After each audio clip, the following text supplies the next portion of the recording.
हलाल certified products को ban कर दिया गया। कि भारत के अंदर देखें जी, वो योगी आदित्यनाथ है। मैं जस्ट देख रहा था कि how much he is impacting and influencing business. वो बिजनेस पे कितना ज्यादा इम्पैक्ट कर रहा है और इन्फ्लुएंस कर रहा है। वहां पर इंडिया में जो सीएम है यूपी के, उत्तर प्रदेश के सीएम आदित्यनाथ योगी साहब, उन्होंने ये किया है उनकी तरफ से, यानी गवर्नमेंट की तरफ से जो हलाल प्रोडक्ट्स हैं उनके ऊपर पाबंदी लगा दी गई है। कि चाइना में मुसलमानों की दाढ़ियां नोची गई और उनको जेल बंदी बनाया गया था कि जब तक इस्लाम का भूत दिमाग से नहीं उतरेगा तब तक रिहाई नहीं मिलेगी। तो क्या चीनी मिनी चाओ वो चाइनीज के प्रेसिडेंट से बात करेंगे? इस तरह इंडिया की स्टेट्स, यानी कि जिस तरह पाकिस्तान में सूबे हैं, हमारे सूबे इस तरह मार्केट नहीं करते अपने प्रोविंसेस को, और हमें मरकज से लेना पड़ता है। इंडिया के अंदर जो सूबे हैं या स्टेट्स जो हैं वो अपने आप को इस तरह मार्केट करती हैं। 240 मिलियन पाकिस्तान की इक्वल पॉपुलेशन है यूपी की। ये हलाल का कॉन्सेप्ट जो है वो ये है कि कहीं इसके अंदर सुअर की चर्बी या ऐसी कोई चीज तो नहीं इस्तेमाल की हुई, यानी कोई ऐसी चीज तो नहीं इस्तेमाल की गई कि जो वो ना खाते हो, या उनके लिए उनके मजहब के मुताबिक, इस्लाम के मुताबिक हलाल ना हो, हराम हो। तो उसके ऊपर क्या होता है कि वो उसको हलाल। बहुत सारी फॉरेन कंपनीज हैं, जापानीज हैं, साउथ कोरियन हैं, अमेरिकन सॉफ्टवेयर कंपनीज हैं, एडोब वहां पे मौजूद है। और क्योंकि ये एडजेसेंट है दिल्ली के साथ, हरियाणा के साथ, तो जितनी भी फॉरेन वो कंपनीज हैं उनको जाना वहां पे बड़ा आसान लगता है। हमारे जो मौलवी थे उन्होंने क्या किया, वो सिर्फ और सिर्फ मदरसों में और सऊदी मनी में के पीछे पड़ गए और ईरानी पैसे के पीछे पड़ गए। एंड वी फॉरगॉट कि हमें इंडस्ट्री, इकोनॉमी, उन चीजों पे देखना है।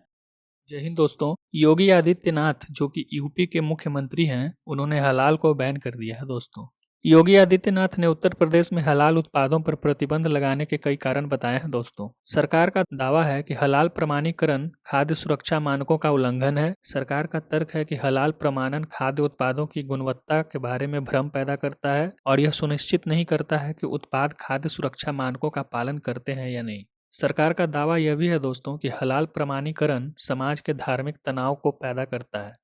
सरकार का तर्क है कि हलाल प्रमाणन एक विभाजनकारी शक्ति है जो मुस्लिम और गैर मुस्लिम समुदायों के बीच तनाव को बढ़ावा देती है। सरकार का दावा है कि हलाल प्रमाणन अर्थव्यवस्था पर बोझ है। सरकार का तर्क है कि हलाल प्रमाणीकरण एक महंगा प्रक्रिया है जो खाद्य उत्पादों की कीमतों को बढ़ाती है। इन कारणों के अलावा कुछ लोगों का मानना है कि योगी आदित्यनाथ ने हलाल उत्पादों पर प्रतिबंध लगाकर हिंदुत्ववादी वोट बैंक को साधने की कोशिश की है। दोस्तों, बेसिकली मुझे जहाँ तक पता है कि हलाल का मतलब ये होता है कि अगर किसी मुसलमान को बकरा खाना है तो कुछ इस्लामिक मंत्र होते हैं जिसे पढ़कर तेज चाकू जैसे औजारों से बकरे को धीरे धीरे काट कर उसे मारा जाता है और तब उसे खाया जाता है। हो सकता है मैं पूरी तरह सही नहीं हूँ, लेकिन मेरी जानकारी यही है। हलाल में ये भी है दोस्तों कि आप मरे हुए जानवर को नहीं खा सकते हैं। तो दोस्तों, तो इसकी वजह यही बताई जा रही है कि भारत देश में एक बड़ा हब बना हुआ है हलाल सर्टिफिकेट्स का, जो बहुत सारे प्रोडक्ट्स में हलाल सर्टिफिकेशन देती है, जिसके बिना अगर आप उसे बेचोगे तो मुस्लिम कम्युनिटी उसे नहीं खरीदेगी। दरअसल दोस्तों, मुस्लिम कम्युनिटी को हलाल सर्टिफाइड प्रोडक्ट्स के नाम पर गुमराह किया जा रहा है। हलाल प्रोडक्ट्स एक स्कैम बन गया है भारत देश के अंदर, इसलिए योगी आदित्यनाथ जी ने इसे बैन किया है। दोस्तों, यूपी सरकार ने यह ऑब्जर्व किया है कि यहाँ तक कि चिप्स के पैकेट्स पर भी हलाल का सर्टिफिकेट लगा हुआ होता है, चाय के पत्ती वाले पैकेट्स पर भी हलाल सर्टिफिकेशन दी गई होती है, यहाँ तक कि हल्दीराम के प्रोडक्ट्स पर भी हलाल सर्टिफिकेशन लगाया गया है। दोस्तों, अब आप देखिए दोस्तों, चिप्स, चाय की पत्ती, हल्दीराम का प्रोडक्ट्स, ये सब प्योर वेजिटेरियन प्रोडक्ट्स हैं।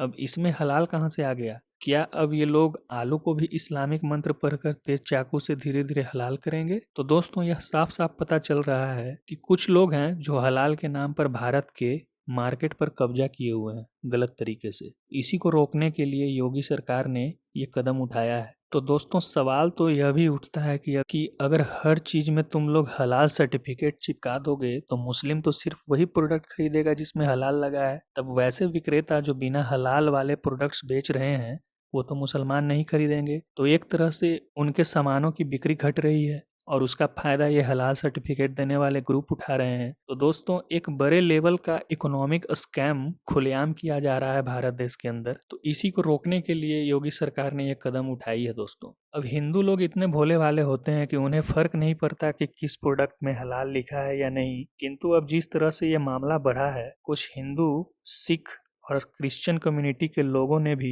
प्रोडक्ट्स मैन्युफैक्चरर्स पर सवाल उठाने शुरू कर दिए हैं कि नॉन वेजिटेरियन चीज़ों पर भी तुम लोग हलाल का ठप्पा क्यों लगाए हुए हो, इसे हटाओ नहीं तो तुम्हारा प्रोडक्ट्स नहीं खरीदेंगे। तो दोस्तों अब मैन्युफैक्चरर्स भी काफ़ी घबराए हुए दिख रहे हैं कि अगर हिंदू, क्रिश्चियन और जो भी नॉन इस्लामिक कम्युनिटी से लोग हैं वो अगर हलाल सर्टिफाइड प्रोडक्ट खरीदने से मना कर देते हैं तो उनका जो प्रोडक्ट मार्केट में जो आया हुआ है वो अगर नहीं बिकती है तो उन्हें बहुत बड़ा लॉस हो सकता है।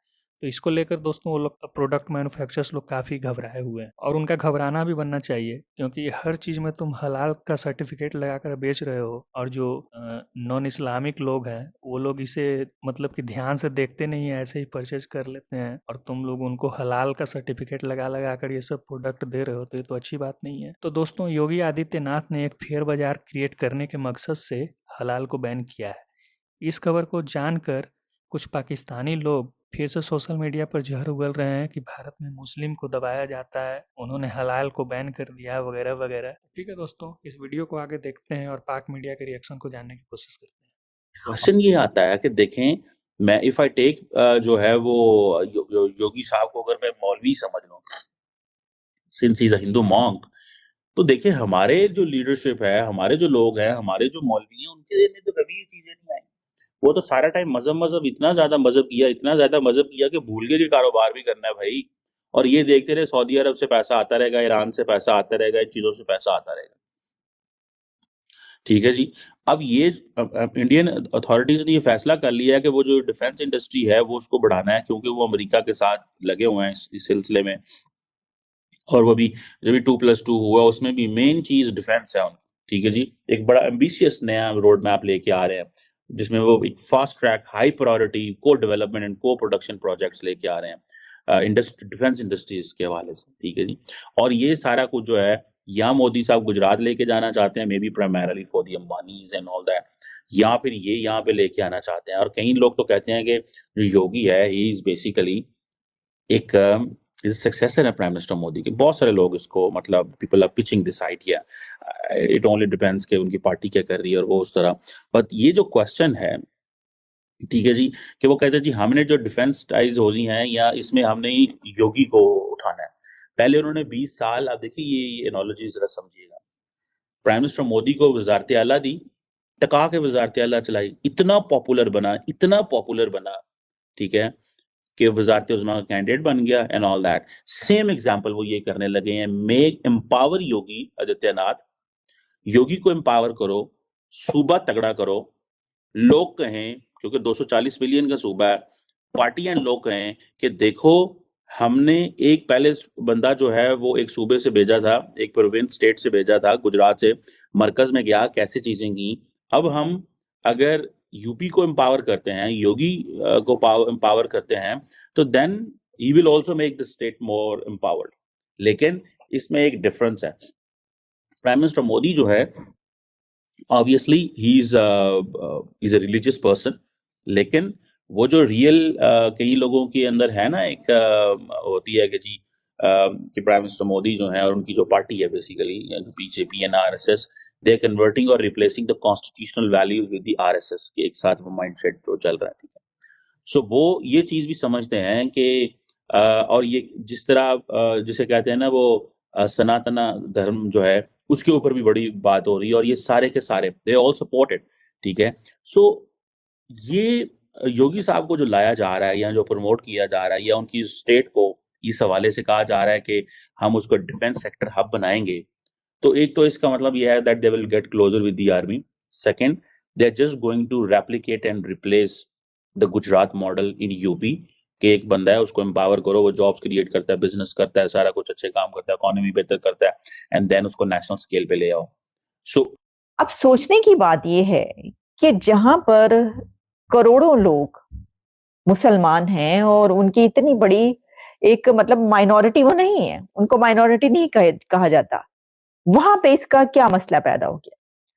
तो इसकी जो डिटेल्स हैं वो ये हैं कि वहां पर इसलिए हलाल सर्टिफाइड को बैन किया गया है। जो बेसिक कॉन्सेप्ट है वो हलाल और हराम का वो ये है कि जो जानवर ज़िबा किया जाता है, ठीक है जी, उसको आप हलाल करके खाएं। अब हलाल का क्या है कि आपने मुर्दा गोश्त नहीं खाना, मरे हुए जानवर का गोश्त नहीं खाना, मरे हुए परिंदे का गोश्त नहीं खाना, आपने उसको हलाल करके खाना है, क्योंकि आप में जो है वो इजाजत है कि जी आप ठीक है आप खा सकते हैं, बल्कि इजाजत क्या है, आप तो ऐसे धड़ल्ले से जानवर खाते हैं कि अल्लाह माफी। यानी जिस तरीके से जो ईद पे हो रहा होता है, कुर्बानी की जो ईद होती है, उसमें जिस तरीके से वो जानवर बेचारा दौड़ रहा होता है आगे और उसके पीछे आप भाग रहे होते हैं, उसके पीछे दौड़ के आप उसको पकड़ते हैं, जिस तरीके से उसको लिटाते हैं और मारते हैं। जो मौलवी थे उन्होंने क्या किया, वो सिर्फ और सिर्फ मदरसों में और सऊदी मनी में के पीछे पड़ गए और ईरानी पैसे के पीछे पड़ गए, एंड वी फॉरगॉट कि हमें इंडस्ट्री इकोनॉमी उन चीजों पे देखना है। मैं फॉर अ मोमेंट अगर इफ आई कंसिडर के योगी आदित्यनाथ, जस्ट आप इसको लेख लेंगे that he is a religious person, let's not gate deep into what he is और उनके माइंडसेट और उसकी चीजों में। क्या किसी पाकिस्तानी रिलीजियस क्लैरिक ने या मौलवी ने कभी ये सोचा है कि यार हमें, हमारे खैबर पख्तूनख्वा में मौलवियों ने बड़ा राज किया है। वैसे हमारे जो साबिक वज़ीर-ए-आज़म इमरान खान वो भी मौलवी थे, बगैर दाढ़ी के मौलवी मुशर्रफ उन्हें कहता था। बट द क्वेश्चन इज कि क्या कभी हमारे मौलवियों ने ये सोचा यार कि हमने इस सूबे को, इस स्टेट को, इस प्रोविंस को, इस डिस्ट्रिक्ट को, डिवीजन को हमने इंडस्ट्री देनी है, या इस तरह बात हुई है कभी? कभी भी नहीं हुई। आप देखिए बीजेपी इज प्लेइंग स्मार्ट। पहले उन्होंने गुजरात को उठाया, ठीक है, अभी वो इसको उठा रहे थे ऊपर, उठा रहे हैं ऊपर, और लग ये रहा है कि ये जो जितना भी नॉर्थ है, कई लोगों की तो कहना है कि मैं recently I was reading in Economist that there is a clear divide between the north and the south in India. I will do a discussion on India's north and India's south some time later, but the question is here, यहाँ पे आता है कि जो योगी साहब हैं वो कहते हैं उन्होंने रिसेंटली एक UP industrial investment and employment promotion policy भी लेके आए हैं। क्वेश्चन ये आता है कि यूपी जो है उसको वो किस तरह इंटरनेशनल कम्युनिटी के सामने, या जो वो प्राइम मिनिस्टर मोदी का एक मेक इन इंडिया, या वो आजकल ये करते हैं आत्मनिर्भर भारत, डिफेंस प्रोडक्शन के हवाले से, और सुनने में आया है कि जो मेन फीचर है इनकी पॉलिसी का बेसिकली वो ब्रह्मोस मिसाइल है, जो सुपरसोनिक क्रूज मिसाइल है, वो कहते हैं हमारे सूबे से लेके आओ, हमारी स्टेट में लेके। आशा करता हूँ तो कि आपको यह वीडियो काफ़ी अच्छा लगा होगा। तो इसी तरह का वीडियो देखने के लिए आप मेरे यूट्यूब चैनल हिंदुस्तान के साथ को सब्सक्राइब करें, इस वीडियो को लाइक और शेयर करें, अपना विचार कमेंट बॉक्स में जरूर दें और बेल आइकन को दबाना ना भूलें ताकि आपको हमारा नोटिफिकेशन समय पर मिल सके। तो मिलते हैं दोस्तों एक नए वीडियो में, तब तक जय हिंद जय भारत।